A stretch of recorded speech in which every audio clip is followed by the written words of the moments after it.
Saudara, beliau seorang insan penuh inspirasi dan berjiwa besar yang mewarnai bidang penyiaran Melayu tempatan dengan bakat dan suaranya yang istimewa.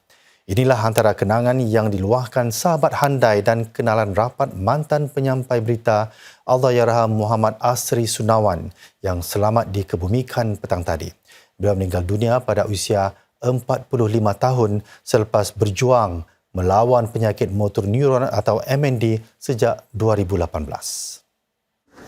Suasana sayu dapat dirasakan sedang keluarga, kenalan rapat termasuk rakan media berkumpul petang tadi untuk memberi penghormatan terakhir kepada mantan penyampai berita Allahyarham Muhammad Asri Sunawan atau lebih dikenali sebagai Ris Sunawan. Pelbagai kenangan manis tentang Allahyarham sempat dikenang mereka yang mengenalinya sejak beliau bertapak dalam bidang penyiaran. Setiap dari kita yang kenal Ris Sunawan atau nama sebenar Muhammad Asri Sunawan akan tersentuh dengan kemuliaan kepribadian dia dan juga kejituan semangatnya. Sejak dari seorang anak muda yang berbakat dengan suara yang cukup istimewa sehingga saat-saat dia dicabar dengan satu penyakit sehingga akhir hayat dia masih menunjukkan kekentalan semangat dan itulah kelebihan keistimewaan Ris Sunawan. Kesengsaraan dia tak terberi, yang saya tak boleh bayangkan sama sekali, dan dalam keadaan dia tak boleh bercakap, tak boleh bergerak, dia yang memberikan saya motivasi dan kawan-kawan kita yang lain motivasi dengan kiriman teks dia tak putus. Jadi bila saya dengar tentang pemergiannya tentu sangat sebab tak terus kenangan lama kita berkawan keluar sama-sama. Jenazah Allahyarham disolatkan di Masjid Al-Ansar sekitar 5 petang tadi dan dikebumikan di Pusara Aman selepas itu. Menurut adik bongsunya, Allahyarham yang berjuang dengan penyakit saraf motor neuron sejak 2018 didapati tidak memberi respons pada sekitar 9 pagi tadi dan disahkan meninggal dunia pada 10.46 pagi. Keadaannya juga didapati lemah kebelakangan ini selepas pemergian ibunya sekitar 4 bulan lalu. Sungguh pun demikian, beliau tetap bersemangat dan baru-baru ini menulis bersama sebuah buku bagi meningkatkan kesedaran tentang penyakit MND yang dihadapinya.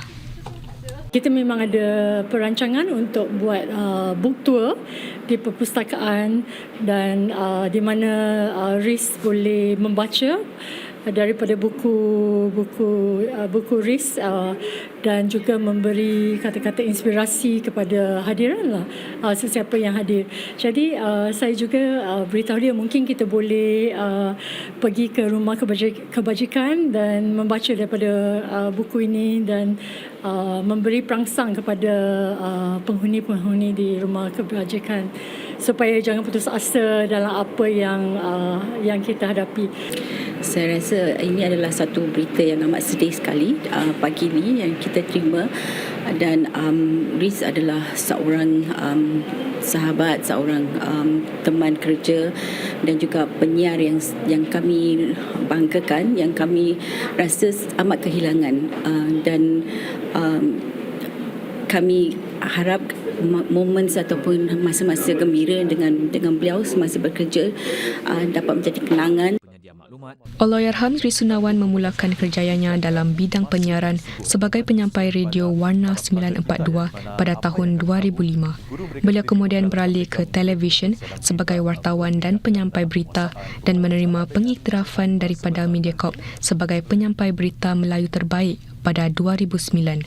Seorang pencipta bahasa Melayu, beliau dilantik sebagai Duta Bahasa bagi Bulan Bahasa 2018.